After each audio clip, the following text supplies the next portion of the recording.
समय का कोई लेखा जोखा नहीं होता। समय वही महान होता जब से कि हम गुरु शरण में आते हैं।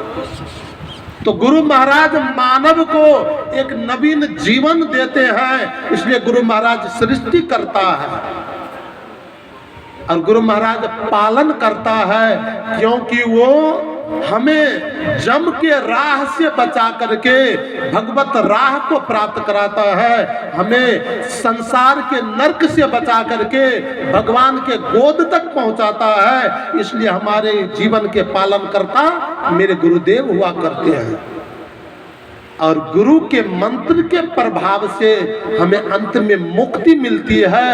यही शिव के तरह भगवान गुरुदेव जो है ना संहार करता है, हमें अंत में कल्याण करा देते हैं। इसलिए गुरुदेव ब्रह्मा के समान है, गुरुदेव विष्णु के समान है और गुरुदेव महेश के समान है, शिव के समान है, ये त्रैदेव के समान है। गुरु का सेवा यानी त्रैदेव का सेवा माना जाता। गुरु का सेवा कर लोगे तो त्रैदेव की सेवा का फल प्राप्त होगा। इसलिए प्रत्येक मानव को जीवन में गुरु दीक्षा लेनी चाहिए। गुरु का जीवन में कभी अपमान मत करो, सम्मान करना। बहुतों व्यक्ति को देखा जाता कि महाराज गुरु महाराज को के ऊपर भी किंतु परंतु लगाना प्रारंभ कर देते। गुरु महाराज ऐसे, अरे गुरु जब तक नहीं किए हो ना। स्वामी राम तीर्थ जी महाराज के पास में एक सेठ जी गए गुरु दीक्षा लेने के लिए। गुरुदेव मुझे गुरु दीक्षा दे दो। स्वामी राम तीर्थ जी ने कहा कि भैया पहले मेरे अड़ोसी पड़ोसी से पता कर लो मेरे बारे में, यदि तुम्हें भावे तो गुरु करना, वरना और जाकर के दुनिया देखो। गुरु महाराज को करने से पहले आप गुरु कैसे करें, किनको करें, उसको विचार सकते हो। लेकिन गुरु जिनको कर लिया फिर तो उनके ऊपर में आस्था ही होनी चाहिए। उनके ऊपर यदि विचार लाते हो तो वो विचार लाना माने पाप के समुद्र में डूबना होता है, वो अपने जीवन को घात कर लेना होता है। सर देने सर झुकाया अब उठाना हराम है। जीवन में एक बार यदि गुरु महाराज के सामने नतमस्तक हो गए हो, गुरु मान लियो, तो मस्तक को सदा झुका करके जीवन का निर्वाह कर लो। जीवन में कभी सीना मत तानना, यदि तान लोगे तो जीवन का कोई अर्थ नहीं रहेगा, आपका जीवन बर्बाद हो जाएगा। गुरु के ऊपर में कभी कोई किंतु परंतु नहीं लाना चाहिए। गुरु जिन्हें कर लिया ना, हमारे मनीषी ने तो कहा कि भगवान और गुरु ये दोनों एक बार यदि सामने में आकर के प्रकट हो जाए ना हमारे नेत्र के सामने, तो प्रकट होने के बाद में अब वो शिष्य से पूछा जाए कि क्या करोगे, किनको प्रणाम करोगे पहले, तो कहा कि महाराज आज ये भगवान जो सामने में प्रकट है ना, वो गुरु महाराज के कृपा से। गुरु गोविंद दो खरे काको लागो पाए, बलिहारी गुरु आपनो गोविंद दियो बता। भगवान और गुरुदेव दोनों यदि एक साथ नेत्र के सामने खड़े हो जाए तो गोविंद से पहले गुरु को प्रणाम करो, क्योंकि गुरु महाराज ने ही आज कृपा बरसाई जो गोविंद का दर्शन हुआ, वरना गोविंद का दर्शन मुझे कहाँ मिलता। सबरी के सामने में भगवान आए ना, तो सबरी के सामने भगवान खड़े हैं, लेकिन सबरी देखी राम गृह आए, मुनि के भजन समझिए भाई।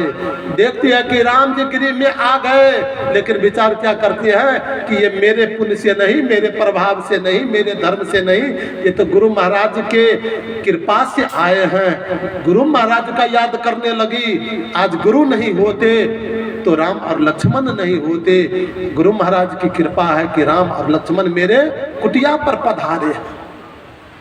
इसलिए भगवान से भी श्रेष्ठ जीवन में गुरु माने जाते हैं। गुरु का प्रथम आदर देना चाहिए,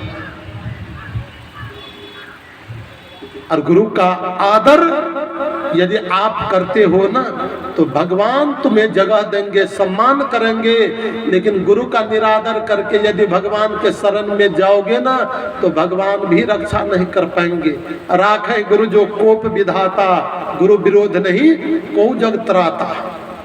विधाता यदि कुपित हो जाए, ब्रह्मा यदि कुपित हो जाए ना तो गुरु के शरण में चले जाओगे तो गुरु महाराज विधाता से रक्षा कर लेंगे, बचा लेंगे। लेकिन गुरु महाराज यदि विमुख हो जाएंगे और विधाता के शरण में चले जाओगे, ब्रह्म के शरण में चले जाओगे तो विधाता का हिम्मत नहीं है कि वो आपको बचा पाएंगे, वो दंड भोगना ही पड़ता है। इसलिए भगवान से पहले गुरु महाराज का आदर करो, सत्कार करो, सम्मान करो, उनका जीवन में कभी अपमान मत करो गुरु महाराज। लेकिन हाँ, गुरु जो होते हैं ना, गुरु हमारे जीवन का मार्गदर्शी होते हैं। गुरु महाराज के वचन हमारे जीवन में उनका अनुपालन करना धर्म होता है। एक गुरु महाराज थे, कहीं से थके थकाए आए, शिष्य था, 2-4-10 शिष्य रहते थे पास में सेवा के लिए। चेला लोग जब गए ना सेवा करने के लिए, गुरु महाराज बड़े थके आए हैं, तो गुरु महाराज ने कहा बेटा ऐसा करो, आज शरीर बहुत दर्द कर रहा है, दुख रहा है, मेरा मन करता है कि तुम अपने पैर से चढ़ करके मेरे शरीर को दबाओ, पैर से दबाओ। कहा ना ना गुरुदेव, मैं आपको कैसे लात मारूं, आपके ऊपर में मैं पैर का कैसे स्पर्श करूं। कहा ना ना देखो बेटा, मेरा आदेश है मेरे शरीर को पैर से दबाओ। कहा नहीं नहीं गुरुदेव, मैं पैर से नहीं दबाऊंगा, हाथ से दबाता हूँ, जब तक कहोगे दबाते रहूंगा, लेकिन मैं पैर से नहीं दबा। कहा देखो बेटा, मेरे वचन का पालन करना चाहिए, पैर से दबाओ। कहा नहीं नहीं महाराज, मैं पैर से नहीं दबाऊंगा।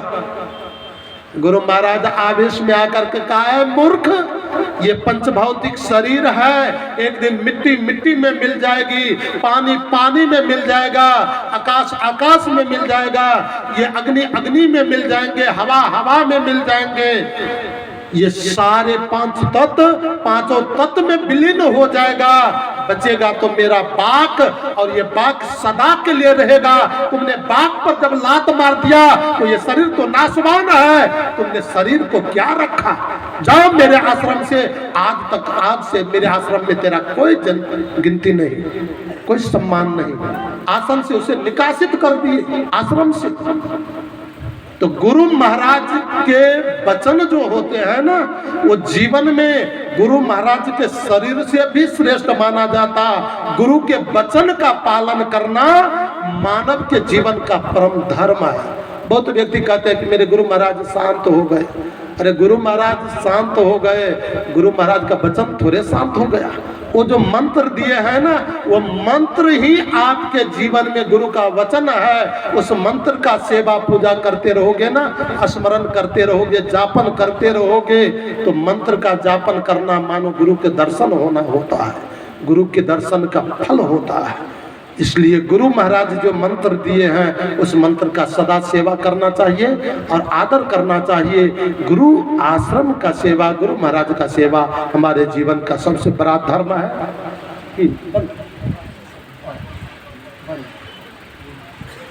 इसी के साथ में अपने वाणी का विराम 2-4 बार भगवत नाम। रघुपति राघव राजा राम, पतित पावन सीताराम। रघु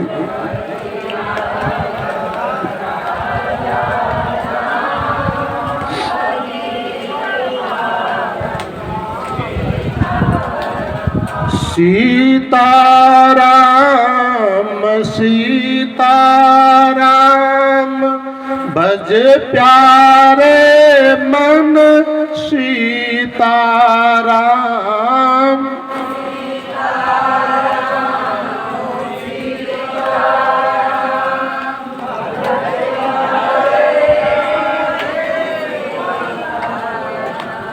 सीताराम सीताराम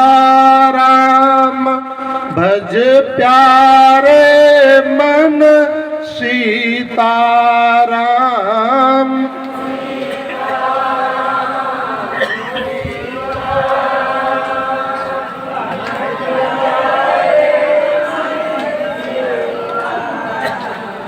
रघुपति राघव राजा राम पतित पावन सीताराम।